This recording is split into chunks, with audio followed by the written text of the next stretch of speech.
Sudereko pasca banjir bandang yang melanda Desa Sukamakmur, Kecamatan Semadam, Kabupaten Aceh Tenggara pada 30 Desember 2024. Material berupa bebatuan dan kayu gelondongan masih menumpuk di lokasi terdampak. Bencana ini mempengaruhi 43 kepala keluarga yang telah menerima bantuan masa panik dari pemerintah Kabupaten Aceh Tenggara diserahkan langsung secara simbolis oleh PJ Bupati Aceh Tenggara Taufik STMSI. Jalan Nasional Aceh Tenggara yang menghubungkan wilayah tersebut dengan Medan, Sumatera Utara masih dipenuhi lumpur dan bebatuan. Sementara itu, saluran parit di kawasan tersebut juga masih tertimbun material kayu gelondongan akibat banjir bandang. Situasi ini menyebabkan kawasan tersebut menjadi langganan genangan air setiap musim hujan, mengingat saluran air yang seharusnya mengalirkan air masih tersumbat oleh material banjir yang belum dibersihkan.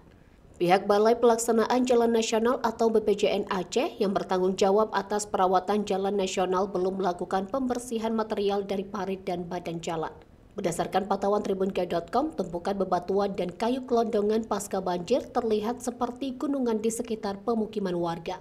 Material ini tidak hanya mengganggu aktivitas warga, tetapi juga berdampak pada saluran parit dan badan jalan yang menjadi kewenangan BPJN Aceh. Upaya pemulihan dan pembersihan sangat dibutuhkan untuk mengembalikan kondisi infrastruktur dan meminimalkan resiko terulangnya genangan air atau banjir di masa mendatang.